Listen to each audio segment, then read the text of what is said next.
What happens when you pair a Filipino classic with a North American food craze? Find out today on That's Rank.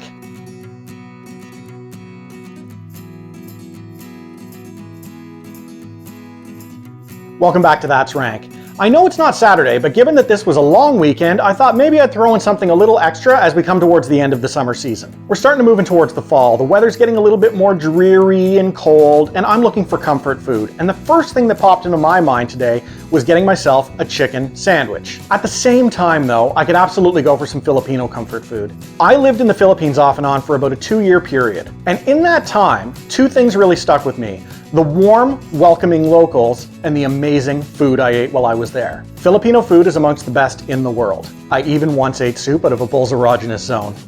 It was tasty. I mean tasty. Of course, nothing in the Philippines is more classic than the chicken adobo. So I got to thinking, given the rise of the chicken sandwich wars in North America, what if we turned this Filipino staple into a chicken sandwich of its own? So today we're going to be mixing things up and doing things a little bit differently. I'm going to be cooking 100% from scratch and see if this food fusion is a match made in heaven.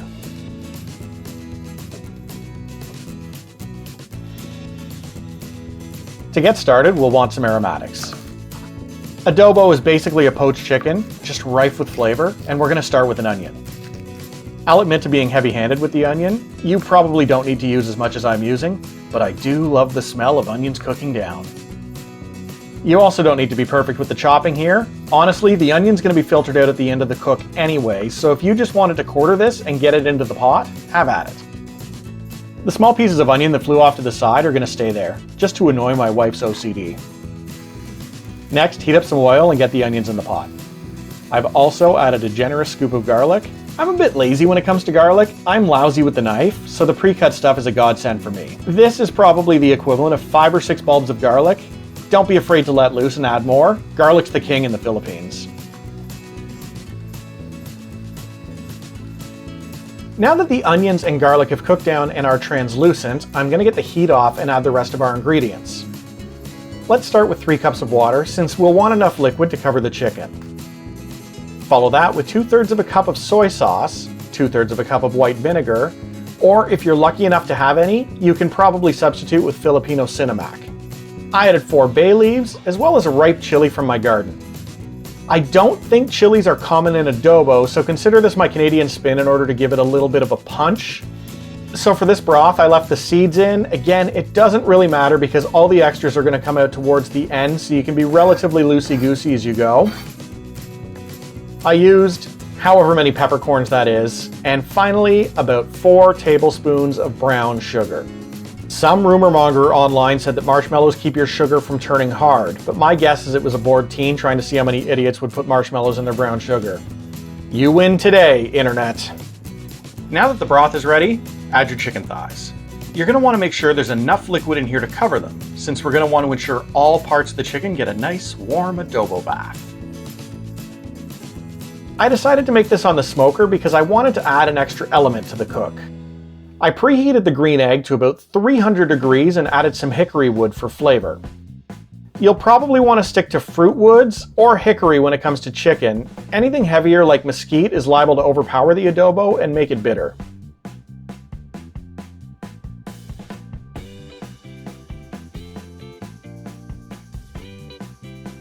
It has been a little over an hour now, and this looks pretty close to done. You can see a nice layer of chicken fat has formed atop the liquid, which is a good thing. We're going to need that for our sauce. The chicken itself is loosened up, so it's time to get this back inside. I wish you guys could smell what I'm smelling right now. The scents coming through are absolutely incredible. My hands are also on fire from the cooking liquid. For the love of God, don't get rid of this sauce. This sauce is liquid gold. Very shortly, we're going to be rendering this cooking liquid down. We're going to be doing it with the shredded chicken directly, and what's going to happen is it's going to transform into sort of a sticky glaze, and you're going to be left with this fantastic Filipino sandwich. You can choose to keep or discard the chicken skin. I'm going to discard it. It's a little bit too gelatinous for my liking. What I really want is the clean shredded chicken inside of my sandwich. I strained all the excess onions, chilies, and bits floating around in the sauce, and just kept the liquid, which I'm dumping into a heated pan.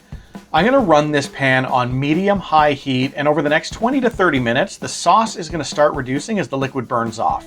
The chicken fat and the sugars are going to bind together to make a super flavorful gravy. Here we are about 10 minutes in, and we can already see the liquid has come down about halfway. We still have a ways to go as it's still a thin liquid. If your sauce isn't coming together, you could think about adding a teaspoon of cornstarch with some cold water to help thicken it, but let's give it some time first to see if it comes together naturally. All right, 25 minutes in now, and take a look at the difference. We have a super thick gravy that's formed all around the chicken, and this sauce is going to touch all the senses. The sweet from the brown sugar, salt from the soy sauce, aromatic from the garlic and onion, heat from the chilies. There's an awful lot of complexity going on here, and it smells incredible. It's time to plate this up, and the beauty of true barbecue is the simplicity. Don't overthink this. You don't need any fancy buns, the chicken is the star. You want to be tasting that smoky, sweet meat, so use a plain white hamburger roll. They're designed to sop up the extra sauce, and they're perfect for our needs here. And while pickles aren't common sandwich toppers in the Philippines, they're front and center on all North American chicken sandwiches.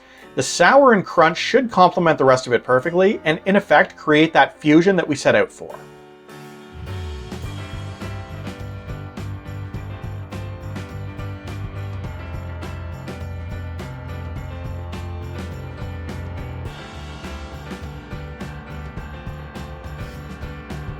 I went ahead and poured myself a glass of calamansi juice to enjoy with this. Calamansi are indigenous to the Philippines. They're like little tiny key lime-like things, but they taste like a mixture of orange and lime. Super sweet, a little bit tart. It's delicious. Palate cleanse, let's get into the sandwich. You can see it's already falling apart. This somehow came out even better than I envisioned in my head. It's definitely messy, like a pulled pork sandwich that you get in the South, but at the same time, it's still got its Filipino roots. You can smell the garlic, you can smell the soy sauce. It looks incredible. Oh my God. Is there sauce all over my face? I don't even care right now. This is what barbecue should be.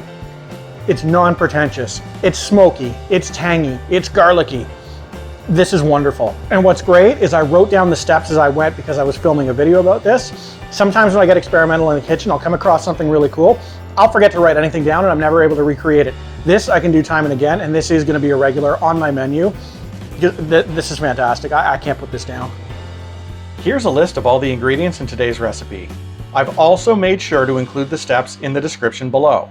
Of course, if you loved watching me make this or want to make it yourself, don't forget to like this video, comment down below, and subscribe so I can keep bringing you more recipe ideas. So there you have it, a barbecued chicken adobo sandwich. Mix of Philippines, mix of Canada. Thank you very much for joining me on a very special Labor Day edition, and congratulations to all of you who are in Labor today celebrating. I'll of course be back Saturday with more content here. In the meantime, thank you very much for joining me on That's Rank.